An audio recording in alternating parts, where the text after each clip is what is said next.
Hello,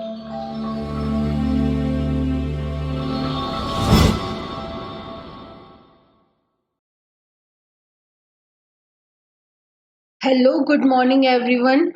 Welcome to Exact IAS. Here I am Twinkle Kotwani with you all discussing today's newspaper. So it's 22nd of August. Without getting delay, let's get started. Our first news is Center debates taking a caste count during census. The union government is yet to take a call on conducting the next census, but active discussions is on to expand the data collection to include caste enumerations, a government source told. Basically, we all know हम हर 10 साल के हर एक decade के बीच में India के census को count करते हैं, मतलब इंडिया की डेमोग्राफी को काउंट करते हैं कि इंडिया में कितनी पॉपुलेशन है, टैक्स रेशियो क्या है, लिटरेसी रेट क्या है। इन सभी चीज़ों को हम 10 साल के इंटरवल में काउंट करते हैं, but due to pandemic that is कोविड-19 हमारा सेंसस डिले होता जा रहा है। इसी बीच एक और मुद्दा सामने आ रहा है कि कंटिन्यू जो पॉलिटिकल पार्टीज हैं, जो अपोजिशन पार्टीज हैं, उन लोगों की डिमांड है कि इस बार के सेंसस में जो कास्ट रिलेटेड स्टफ्स होते हैं, जैसे कि कोई भी पर्सन किस कास्ट को बिलोंग करता है, उस चीज को भी हमारे सेंसस में इंक्लूड करने की बात की जा रही है। सो this was about this article. पहले भी एक बार कास्ट सेंसस को काउंट किया गया है, बट उसे पब्लिकली अवेलेबल नहीं करवाया गया था। सो अब फिर से बात की जा रही है कि हमें सेंसस में कास्ट से रिलेटेड क्वेश्चंस को भी इंक्लूड करना चाहिए। लेट्स वेट, इस आर्टिकल को और ज्यादा डेवलप होने देते हैं कि आखिर गवर्नमेंट की साइड से क्या स्टेटमेंट्स आ रहे हैं, क्या लीगली सही होगा या हमारे जो इंडिया है उसके बेसिस से हम जिस राह पे चलना चाहते हैं डेवलपमेंट के, उसके लिए इस तरह के सेंसस कंडक्ट करवाना सही होगा या फिर इस तरह के सेंसस कंडक्ट करवाने से और भी ज्यादा डिस्क्रिमिनेशन या फिर रीजनलिज्म को प्रमोशन मिलेगा। Let's wait for this article to develop in a specific manner. Next question, next article. 17 workers killed as fire breaks out after reactor blast at Andhra Pradesh pharma plant. This is a news from Andhra Pradesh. Andhra Pradesh में pharmaceutical एक firm है जहां पे blast के कारण कई सारे लोगों की डेथ हो गई। Next, systematic changes needed in Malayalam film industry. We all have discussed about the K Hema committee.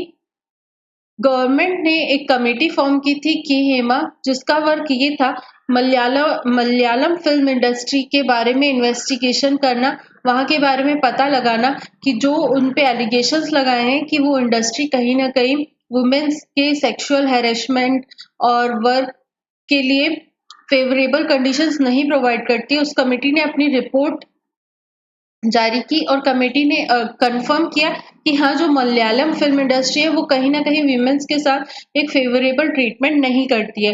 सो इस पूरी इशू को रिजॉल्व करने के लिए एक स्टेटमेंट आया कि अगर हम मलयालम फिल्म इंडस्ट्री में इम्प्रूवमेंट चाहते हैं, चेंजेस चाहते हैं, विमेंस के लिए ऐसी प्रैक्टिसेस हो जो कि उनके फेवर में काम करे, वर्कफोर्स जो कि मेल डोमिनेटिंग है उसमें कहीं ना कहीं विमेंस का भी पार्टिसिपेशन बढ़ पाए, इन सब के लिए हमें एक सिस्टमैटिक चेंजेस लाने की जरूरत है।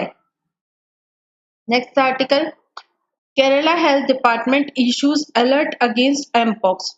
We have already discussed what is mpox. Mpox एक तरह की डिसीज है जो कि सेल्फ लिमिटिंग है। सेल्फ लिमिटिंग मतलब we don't need a proper set of medications to treat that disease. Mpox किसी भी ह्यूमन बॉडी में अगर होता है तो ह्यूमन बॉडी खुद से ऐसे डेवलप करती है एंटीबॉडीज को ताकि बॉडी खुद से रिकवर हो जाए और एमपॉक्स ठीक हो जाए। प्रॉब्लम वहां आती है जहां पे पर्सन का इम्यून सिस्टम वीक होता है। अगर इम्यून सिस्टम वीक होता है तो हमारी बॉडी उस एमपॉक्स से लड़ नहीं पाती है और कहीं ना कहीं डेथ कैजुअलिटी हो सकती है।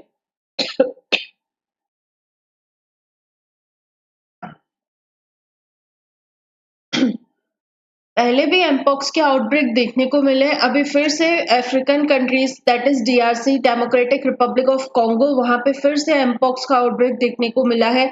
और भी वेस्ट कंट्रीज में एमपॉक्स के केसेस सामने, बट अभी तक इंडिया में केसेस नहीं है। But we all know Kerala जो है वो कहीं ना कहीं ग्लोबल वर्ल्ड से ज्यादा कनेक्टेड है as compare to other states of India. So जरूरत है कि केरल में अलर्ट इशू कर दिया गया है ताकि जो एमपॉक्स का स्प्रेड है वो इंडिया में ना एंटर कर पाए। Next, imports weekend Indian pharma. Basically ये आर्टिकल क्या कहता है, ensuring the ensuring the affordability of pharmaceuticals is essential for controlling healthcare costs, especially in India, where out-of-pocket health expenditure accounted for nearly 47.1% of the total health expenditure. We all know India में out of the health expenditure बहुत ज्यादा देखने को मिलता है, मतलब कि एक पर्सन की जितनी लिमिट्स हैं अपनी हेल्थ में इन्वेस्ट करने की, उसकी लिमिट्स के बियॉन्ड उसके एक्सपेंडिचर हेल्थ सेक्टर में हो सकते हैं। और ऐसे केस में अगर हमें अफोर्डेबल मेडिसिन ना अवेलेबल हो तो ये और भी ज्यादा प्रॉब्लमेटिक सिचुएशन हो सकती है। So, while the Drugs Price Control Order 2013 aims to regulate the prices of existing medicines, a better option is to establish a competitive environment for critical medicines by promoting local production. बात की जा रही है कि हमने 2013 में DPCO drugs price control order issue किया था, जिसका काम ये था कि जो मेडिसिन के प्राइसेस है उन्हें कंट्रोल किया जाए। लेकिन एक उससे बेहतर ऑप्शन जो है जिससे कि हमें अफोर्डेबल मेडिसिन मिल पाए, उसके लिए ये है कि हम एक competitive healthy competitive environment provide करें ताकि जो कॉमोडिटीज की जो मेडिसिन की प्राइसेस हैं वो within a check level के अंतर्गत हों ताकि वो हर कोई परचेज आउट कर पाए। However, the government has taken two initiatives to meet domestic requirements through imports, which could have a chilling effect on the domestic industry. However, the government has taken two initiatives to meet domestic requirements through imports, which could have a chilling effect on the domestic industry. लेकिन government ने अभी ऐसे दो steps उठाए हैं जिसकी वजह से जो डोमेस्टिक फार्मास्यूटिकल इंडस्ट्री है उस पर एडवर्स इफेक्ट पड़ सकता है। उन दो इफेक्ट्स को समझते हैं। The first was a department of expenditure order permitting the Ministry of Health to procure 120 medicines through global tenders to supply union government schemes. The list includes several top-selling and anti-diabetes medicine, anti-cancer drugs. Currently, the companies selling these medicines enjoy a market monopoly in India, largely due to patent protection, regulatory barriers, or both. Basically हमारी government ने एक scheme announce की है जिसके according जो India है वो वो 120 मेडिसिन को इंपोर्ट कर सकती है फ्रीली। डिपार्टमेंट ऑफ एक्सपेंडिचर ने इस 120 मेडिसिन की लिस्ट निकाली है कि इंडिया में कौन सी मेडिसिन फ्रीली इंपोर्ट की जा सकती है।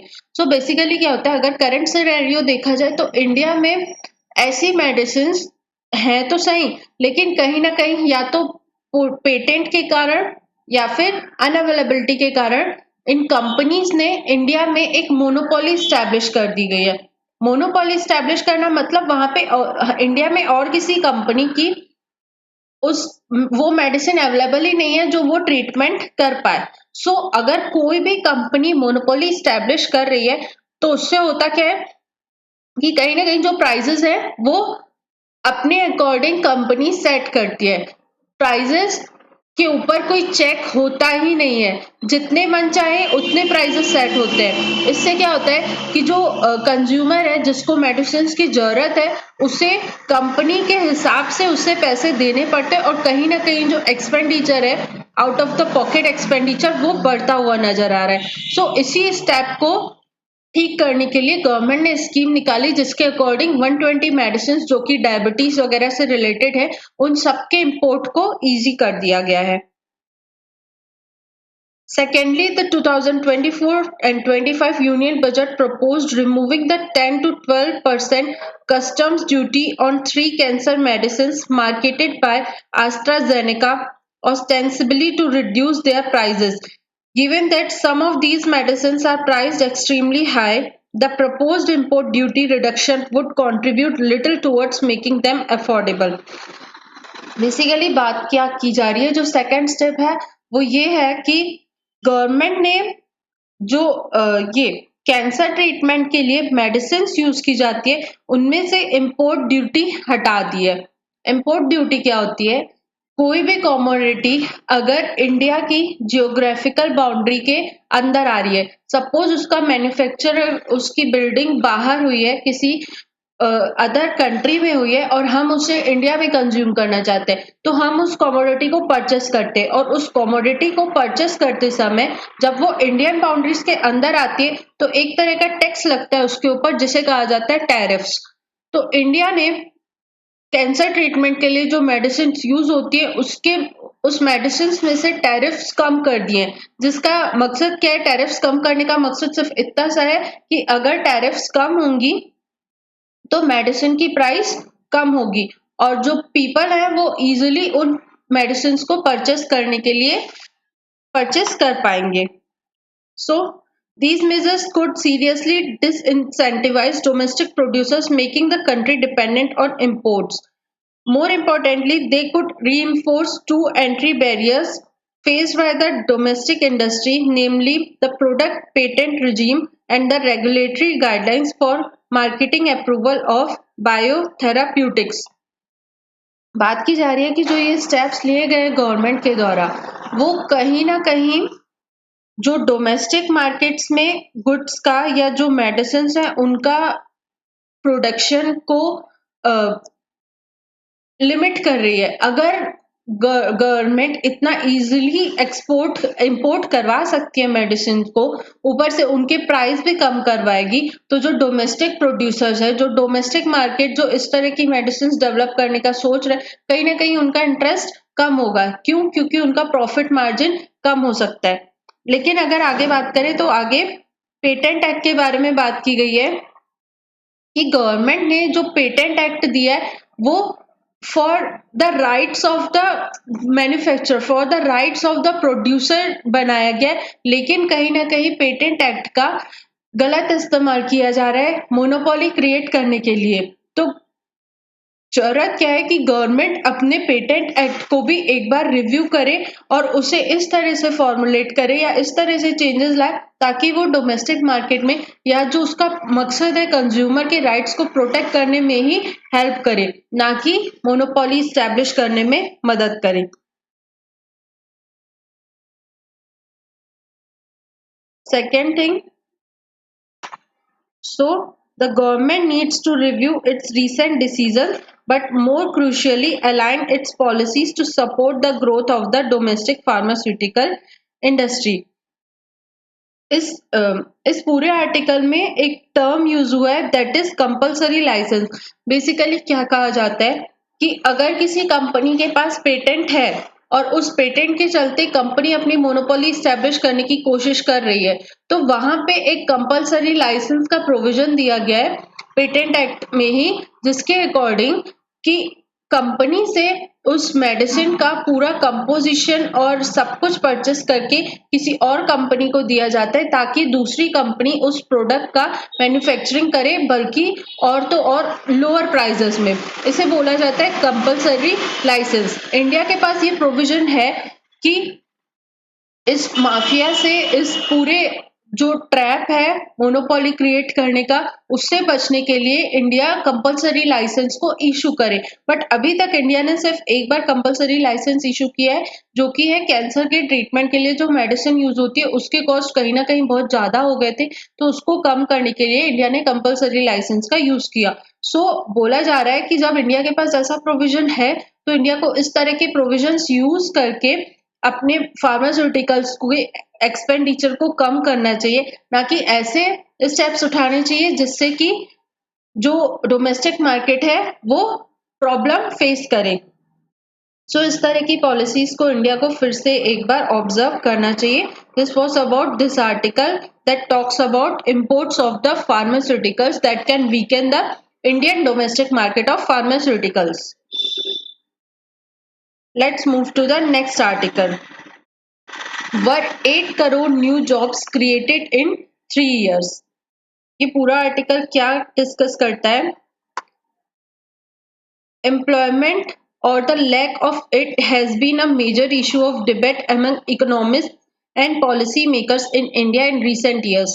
Recently, Prime Minister Narendra Modi claimed that India created 8 crore new jobs in the last 3 to 4 years. The Prime Minister was using data from the India KLEMS database hosted by the RBI. KLEMS ने एक data निकाला जिसके according India ने पिछले कुछ 3 से 4 सालों में 8 करोड़ न्यू जॉब्स जनरेट किए हैं। ये जो डेटा है KLEMS ये किसके द्वारा इशू किया जाता है? RBI के द्वारा। इस पूरे डेटा को फिर से SBI ने भी कंडक्ट किया, उसको सर्वे किया, तो उन्होंने भी कहा कि हाँ इंडिया में 8 करोड़ न्यू जॉब्स का जनरेशन हुआ है। अब बात करते हैं KLEMS क्या होता है।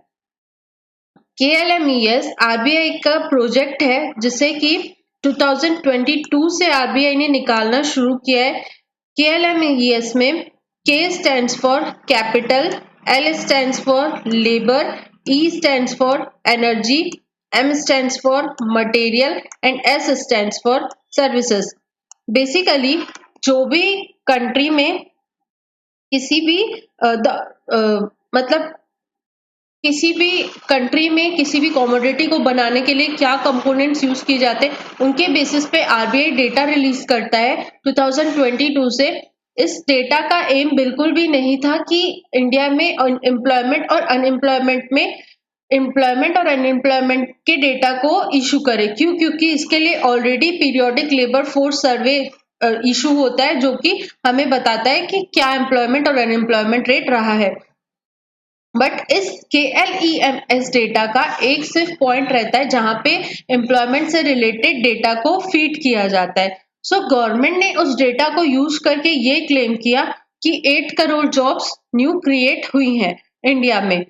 उसके रिगार्डिंग ये आर्टिकल डिस्कस करता है कि जो डेटा है जो KLEMS का सोर्स है, कहाँ से वो डेटा उठाता है, उसका सोर्स कहीं ना कहीं सेंसस से रिलेटेड है। हम अनएम्प्लॉयमेंट या एम्प्लॉयमेंट को कंपेयर करने के लिए सेंसस का यूज करते हैं। सो पहला जो क्वेश्चन मार्क उठ रहा है इस रिपोर्ट पर वो ये है कि हमने पिछले 10 सालों से सेंसस तो कंडक्ट किया नहीं है। हमें कंडक्ट करना था 2021 में, लेकिन हमने सेंसस कंडक्ट किया था 2011 में। सो 2011 से लेकर 21 तक जो सेंसस है, जो पॉपुलेशन ग्रोथ है, वो कहीं ना कहीं बहुत ज्यादा चेंज हुआ होगा, बट हमारे पास डेटा अवेलेबल नहीं है। सो इस जो आरबीआई की रिपोर्ट आई है, पहला क्वेश्चन उसके ऊपर ये उठ रहा है कि क्या इस तरह से विदाउट एक्यूरेट डेटा आप इस तरह के क्लेम्स दे रहे हो कि 8 करोड़ जॉब्स जो है वो इंडिया में जनरेट हुई है, तो क्या वो क्लेम सही है या गलत है? पहला क्वेश्चन ये अराइज हो रहा है।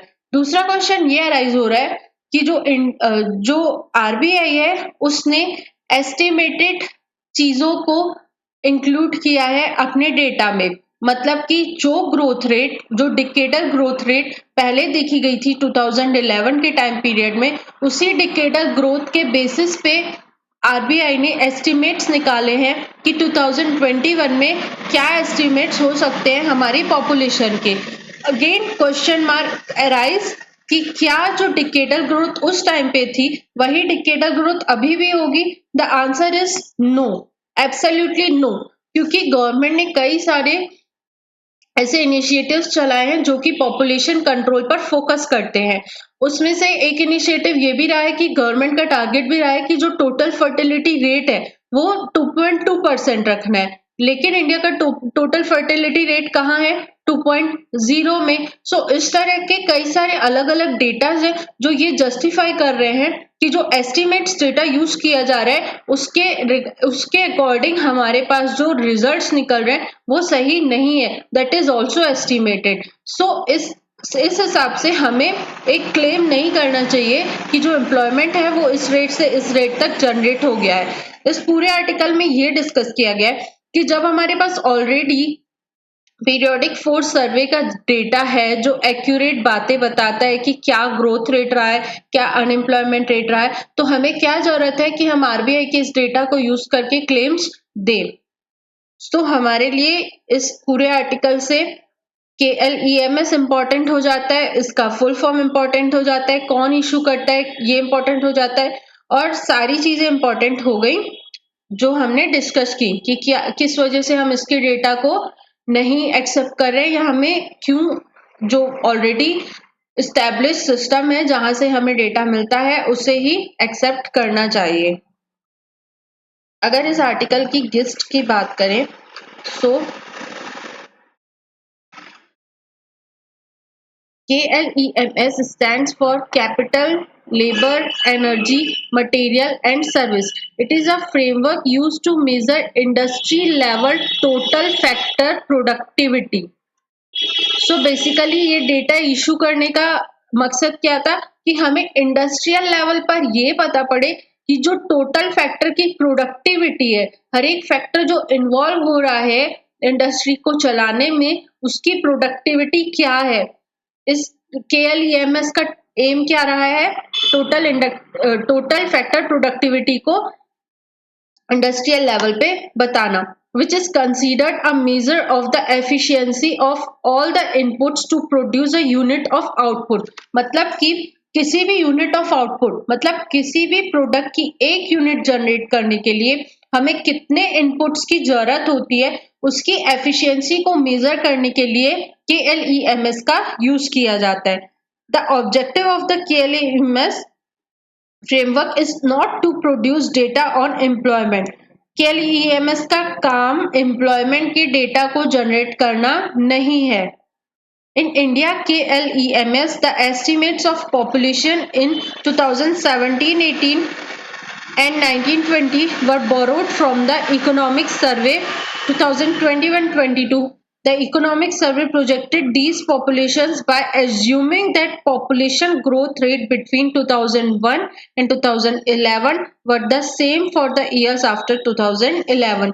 जो हमने डिस्कस किया कि जो डेटा लिए हैं वो एस्टिमेट्स डेटा है और एस्टिमेट्स डेटा का भी जो बेसिस है वो 2001 से लेकर 2011 तक के बीच में जो ग्रोथ रेट देखी गई है उसी को हमने कंसीडर किया कि वही उसी ग्रोथ से हमारी इंडिया में पॉपुलेशन ग्रो हुई होगी 2011 से लेकर 2021 तक, जो कि बिल्कुल भी सही नहीं है क्योंकि तब से लेकर अब तक हमने कई सारे पॉपुलेशन कंट्रोल के लिए कैंपेन्स चलाए हैं, कई सारे इवन हमने पैंडेमिक भी फेस कर लिया है कोविड-19 जिसमें कहीं ना कहीं जो मोर्टेलिटी रेट है वो बहुत ही ज्यादा हाई रहा है, लोगों की डेथ्स हुई है। सो इन सब फैक्टर्स को कंसीडर करके कहा जा सकता है कि जो एस्टिमेट्स के बेसिस पे हम डेटा रिलीज कर रहे हैं वो सही नहीं है।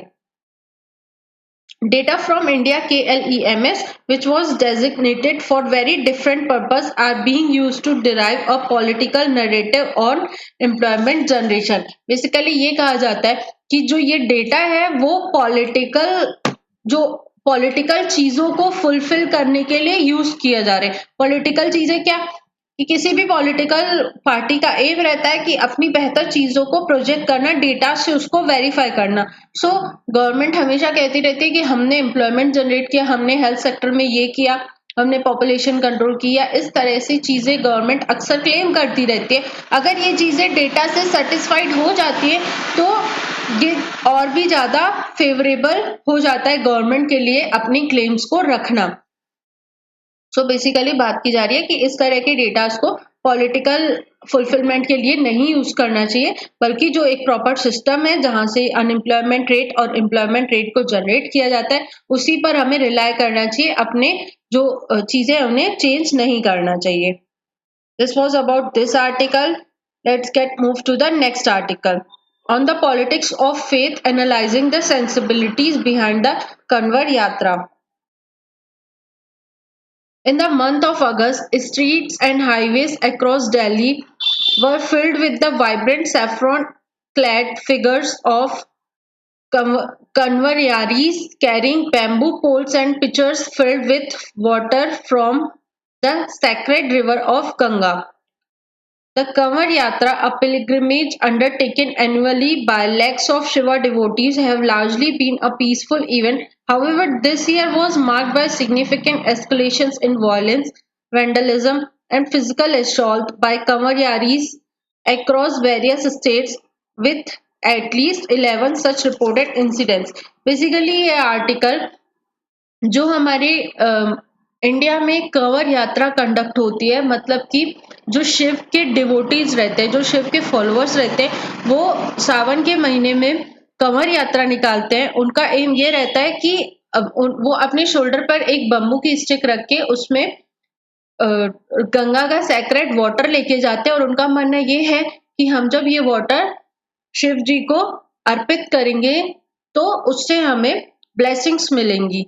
तो ये पूरा आर्टिकल इस बारे में डिस्कस करता आया है कि पहले जो कंवर यात्रा रहती थी वो पीसफुल रहती थी, बट अब इस बार की जो कंवर यात्रा रह रही है उसमें कई सारी वॉयलेंस, वेंडलिज्म, इन सब चीजों को देखा गया है।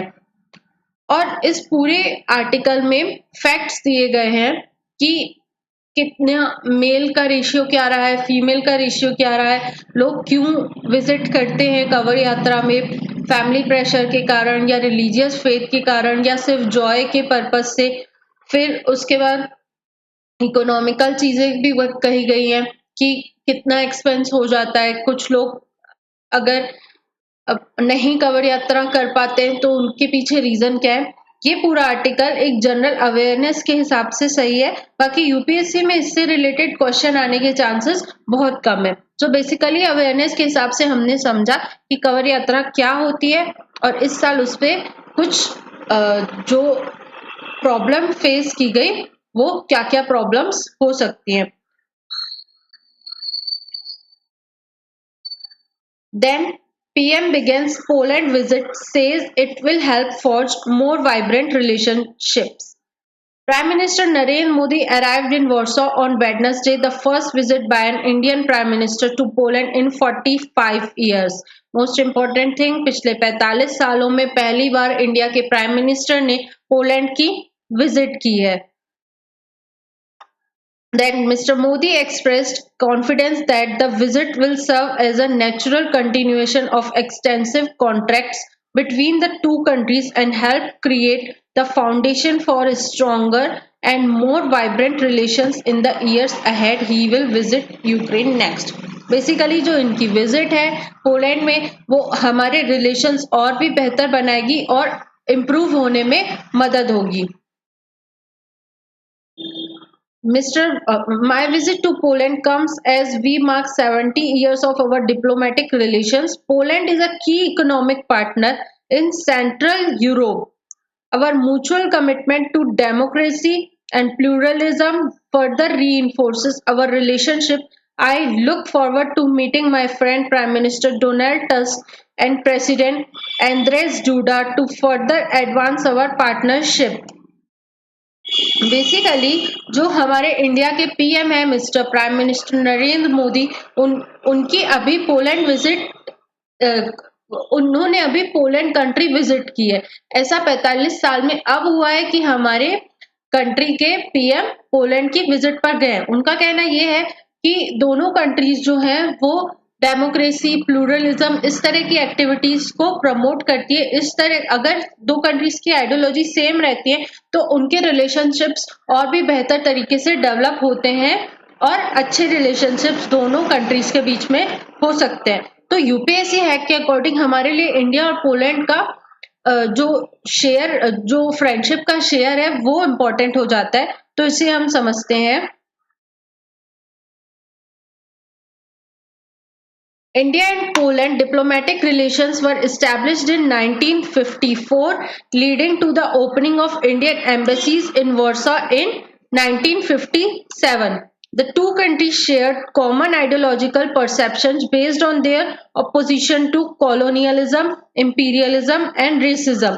Basically दोनों countries ने ये तीन जो चीजें हैं, colonialism, इंपीरियलिज्म और रेसिज्म, इन तीनों चीजों को फेस किया है। इस वजह से जो दोनों कंट्रीज हैं उनका जो आइडियोलॉजी है, मतलब आगे बढ़ने का जो तरीका है, रूल ऑफ द लॉ हो, डेमोक्रेसी हो, प्लूरलिज्म हो, इस तरह के आइडियोलॉजी दोनों कंट्रीज को प्रमोट करते हैं। क्यों? क्योंकि बैकग्राउंड में देखा जाए, पास्ट में देखा जाए, तो दोनों कंट्रीज की प्रॉब्लम्स भी सेम रही थी। During the communist era of Poland, bilateral relations were close and cordial, with regular high-level visits coupled with planned trade and economic interactions by state trading organizations underpinned by the rupee clearing arrangements. The relationships continued to remain close after Poland chose the democratic path in 1989. A cordial political relationship has emerged in the current century, particularly after Poland joined the European Union in 2004 and became one of India's key economic partners in Central Europe. Basically, background की बात करें तो हमने discuss किया कि India ने diplomatic relations कब बनाए थे। सेकेंड थिंग, हमारे बायलैटरल रिलेशंस कैसे रहे हैं, इट्स क्लोज एंड कॉर्डियल, मतलब अच्छे ही रहे हैं।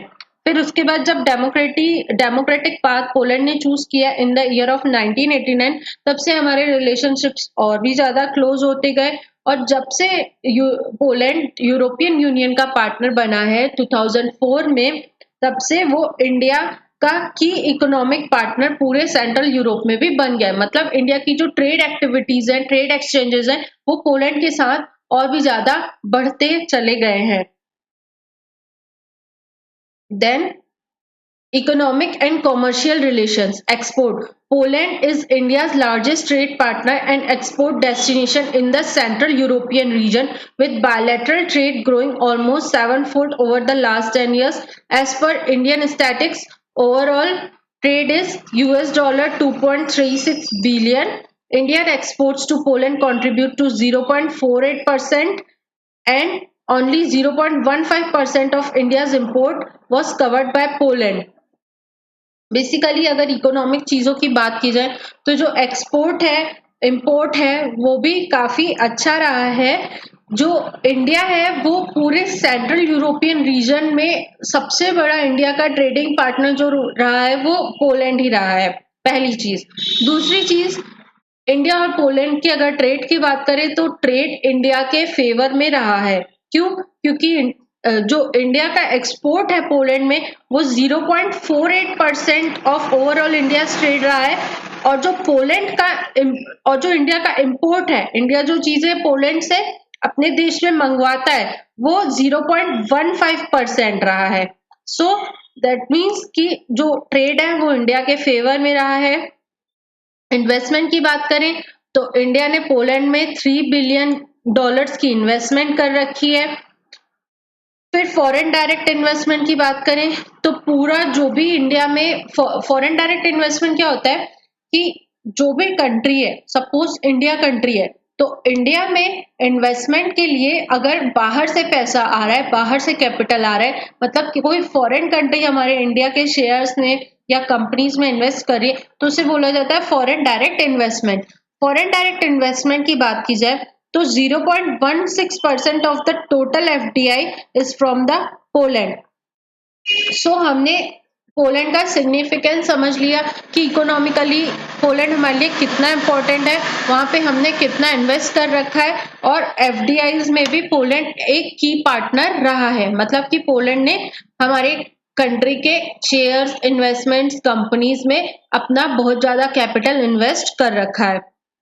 सो अगर सेक्टोरल कोलैबोरेशंस की बात की जाए तो एग्रो एंड फूड प्रोसेसिंग की बात की जाए अगर, Poland possesses world class food processing including preservation storage technologies, while India is one of the largest producer for many fruits, dairy and agro products. Agriculture की बात की जाए, वी ऑल नो इंडिया में एग्रीकल्चर प्रोड्यूस तो अच्छा खासा है। India एग्रीकल्चरी काफी अच्छी ईल्ड के साथ अपने फूड प्रोडक्ट्स को प्रोड्यूस करता है, बनाता है। लेकिन जब बात आती है कंजर्वेशन की, प्रिजर्वेशन की, तो कहीं ना कहीं इंडिया लैग कर जाता है इस चीज में। क्यों? क्योंकि हमारे पास इतने बेहतर इंफ्रास्ट्रक्चर स्टोरेज के हिसाब से डेवलप नहीं है। बात की जाए कोल्ड स्टोरेज की, प्रिजर्वेटिव्स की, या चीजों जो पेरिशेबल गुड्स है उन्हें हम लंबे समय तक बचा कर रख सके, तो इंडिया इतना ज्यादा इस चीज में डेवलप नहीं है।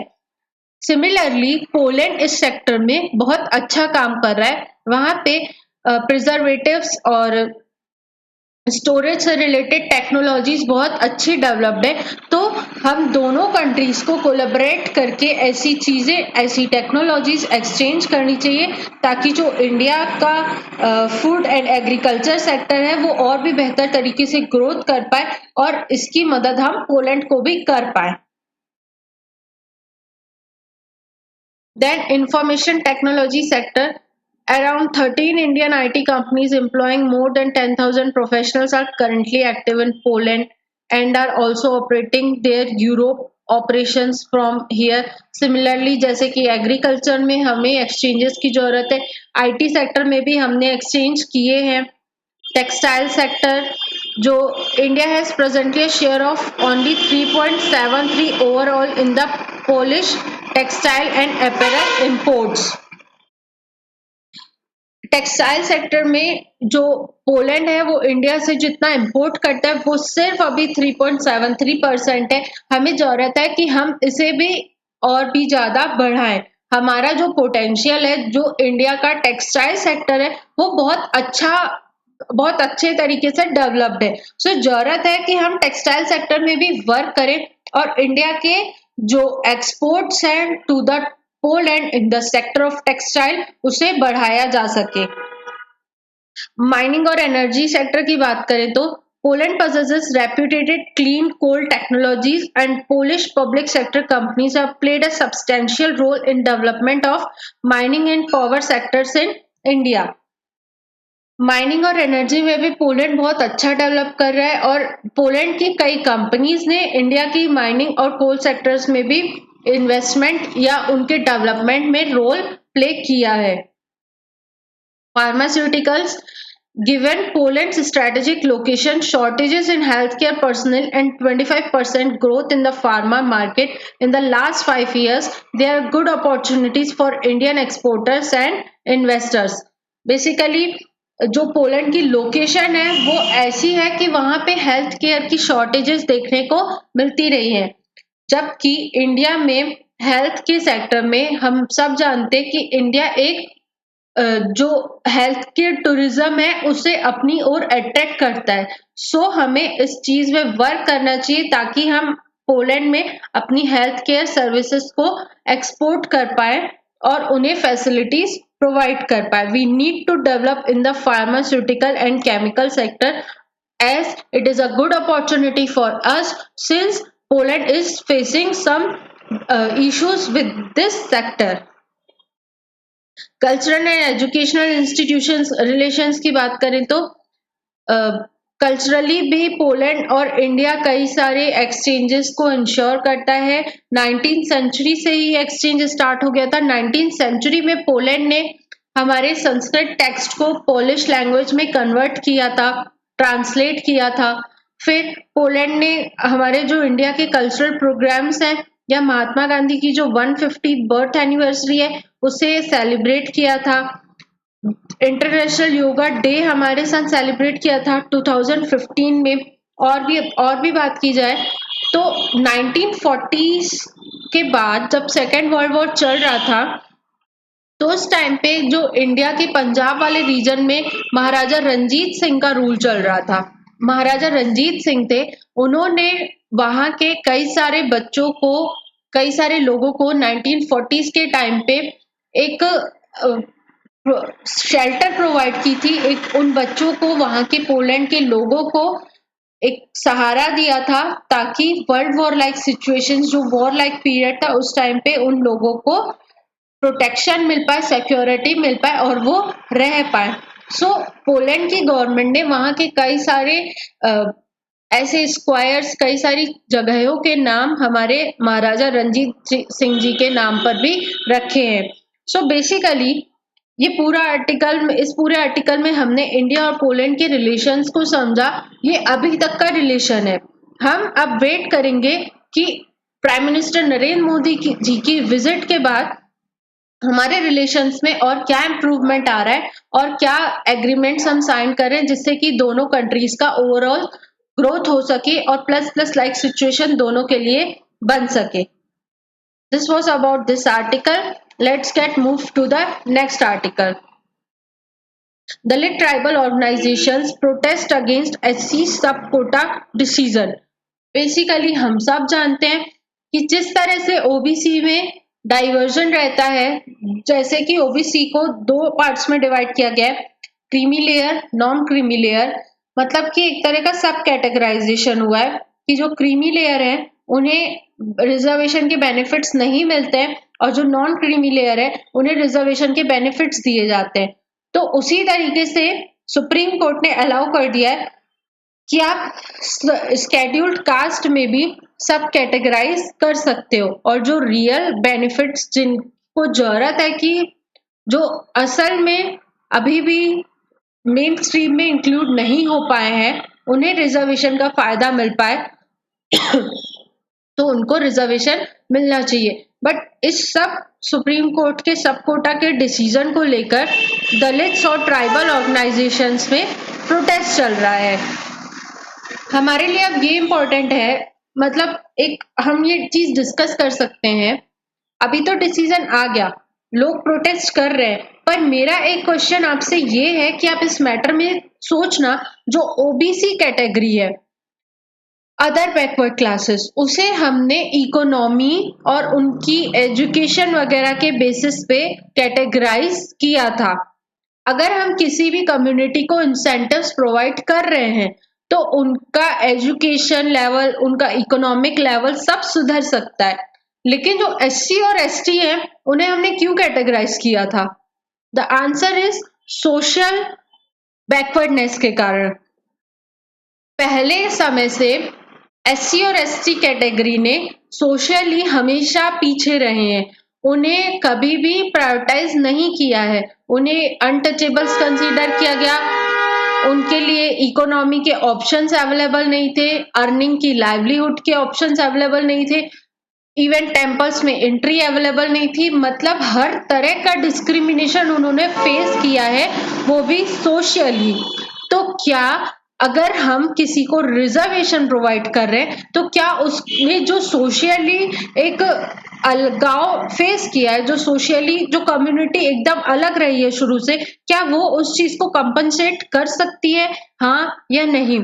इस बारे में आप सोचिए और हमें अपने आंसर्स भेजिए कि जो ये डिसीजन है वो सही है या गलत है. और जो दलित्स और ट्राइबल ऑर्गेनाइजेशन प्रोटेस्ट कर रही है, क्या उनका स्टेप सही है या गलत है? आप इसमें अपने ओपिनियंस बताइए हमें.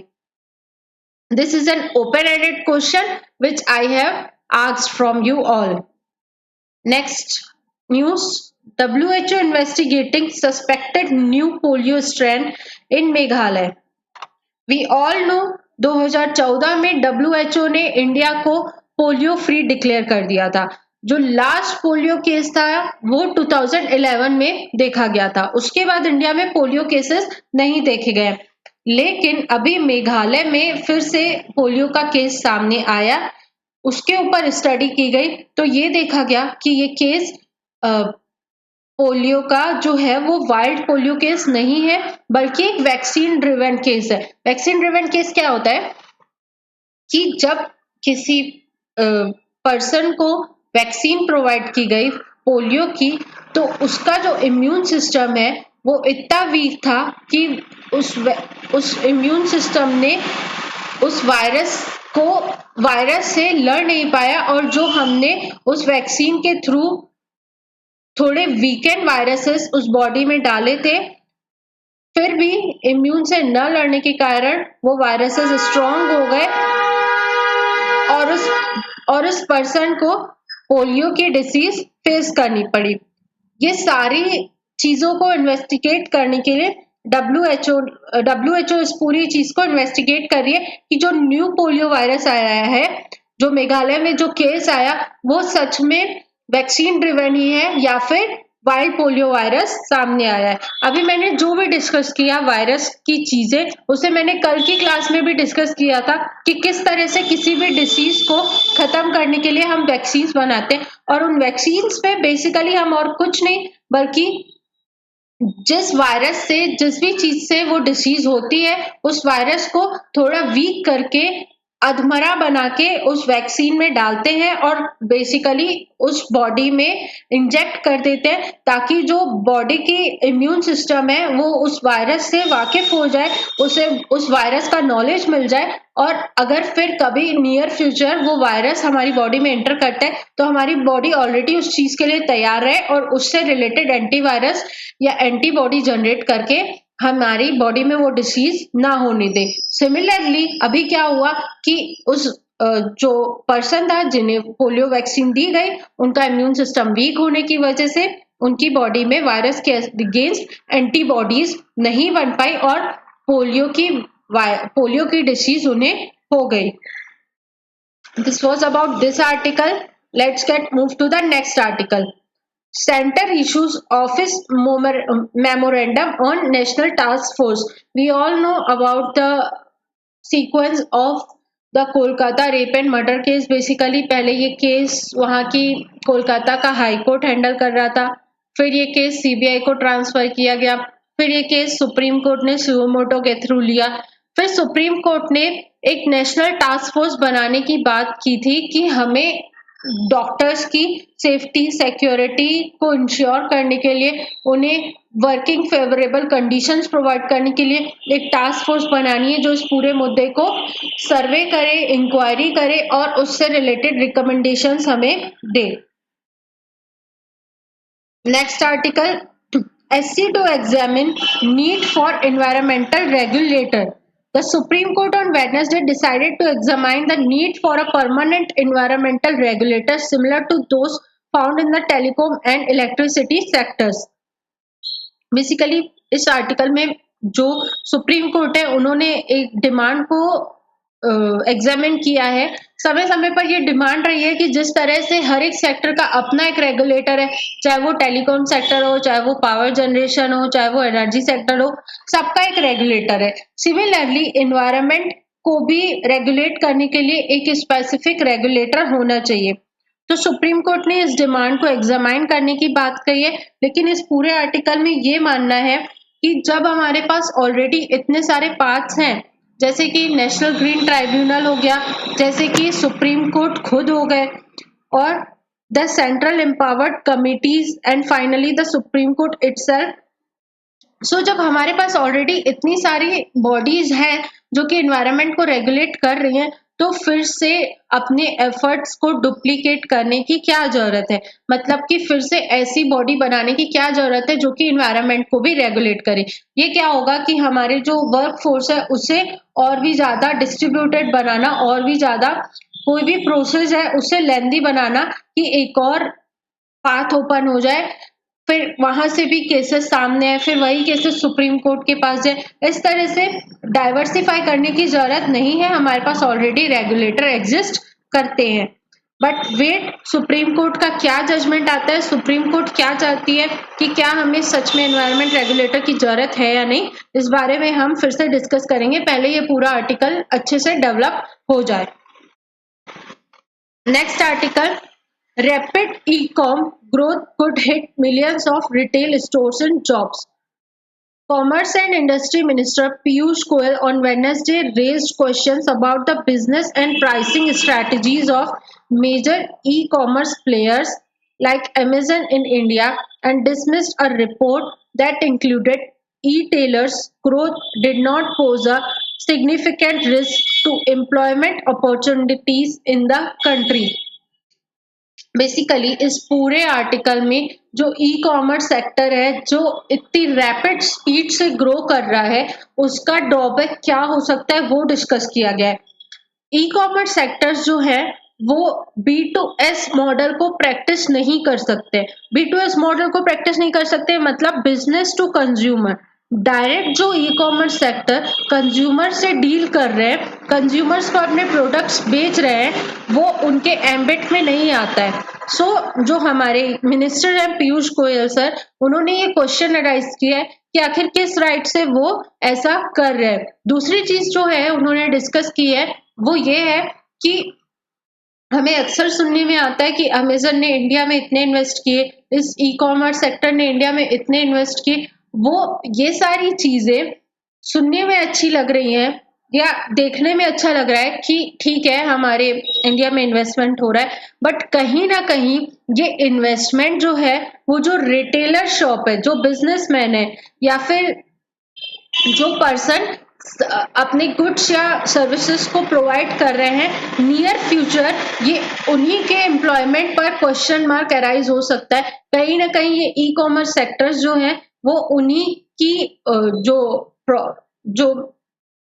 छोटे छोटे रिटेल स्टोर्स हैं या छोटी छोटी जॉब्स हैं उन सबको अपने पाथवे से हटा सकते हैं और इंडिया का अनएम्प्लॉयमेंट रेट बढ़ सकता है। सो बेसिकली इस पूरे आर्टिकल में बात की जा रही है कि जो ई कॉमर्स ग्रोथ है वो इतना रैपिड है, बट उसका ड्रॉबैक क्या हो सकता है कि अनएम्प्लॉयमेंट बढ़ सकता है और जॉब्स हट सकती हैं। जो रिटेल स्टोर्स का बिजनेस ग्रोथ है वो कहीं ना कहीं क्वेश्चन के एम्बिट में आ सकता है। सेकेंड थिंग, जो ये ई कॉमर्स कंपनीज हैं वो जो B2C मॉडल प्रैक्टिस कर रही है, मतलब कि बिजनेस टू कंज्यूमर, वो किस राइट से कर रही हैं उनके एम्बिट में नहीं आता है कि वो डायरेक्ट कंज्यूमर से डील करे।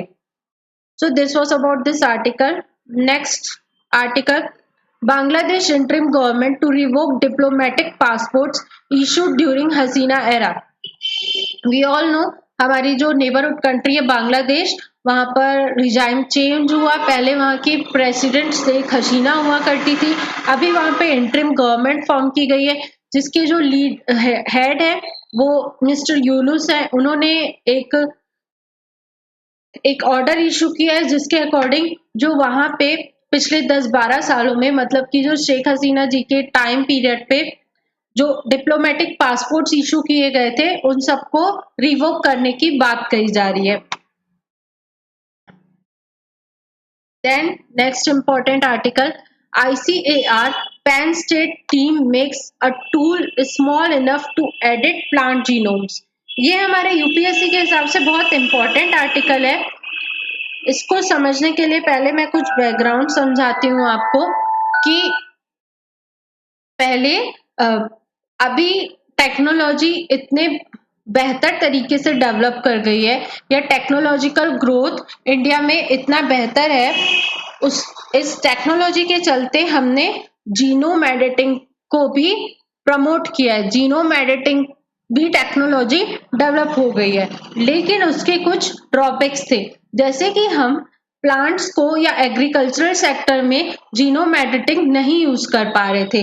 जो हमारे पास टूल्स अवेलेबल थे एडिटिंग करने के लिए वो उनके लिए बहुत बड़े साबित हो रहे थे, बट रीसेंट रिसर्चेस में हमने ये पाया है कि नए ऐसे टूल्स डेवलप किए गए जिससे कि हम प्लांट्स में भी डेवलपमेंट कर सकते हैं, उनके जीनोम्स की सीक्वेंसिंग में चेंज कर सकते हैं। बात क्या की जा रही है कि nature has the ingredients it needs to make living organism using a genetic instruction manual called the genome। Genome क्या होता है? सबसे पहले एक क्वेश्चन अराइज होता है, जो ह्यूमन बॉडी रहती है वो सेल से बनी रहती है और सेल के अंदर डीएनएस प्रेजेंट रहते हैं। डीएनएस एक डबल हेलिक्स स्ट्रक्चर रहता है। इस तरह से इस पूरे डीएनए में स्ट्रेन्स बनी रहती है, चेन्स बनी रहती है 4 कंपोनेंट्स की, that is adenine, guanine, thymine and cytosine. इस पूरी चेन की सीक्वेंसिंग को जीनोम सीक्वेंसिंग कहते हैं।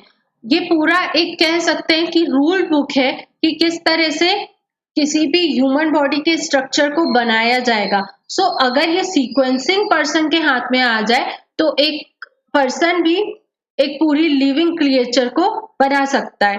सो इसी के रिगार्डिंग डेवलपमेंट हुआ है कि अभी कुछ साल पहले हमने क्रिस्पर टेक्नोलॉजी सामने लाई थी। क्रिस्पर क्या है?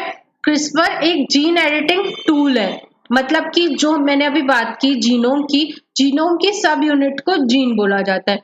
सो उस जीन को एडिट करके कैसे हम चेंजेस ला सकते हैं, उसके लिए जीन एडिटिंग टूल जो यूज किया जाता था उसका नाम था क्रिस्पर।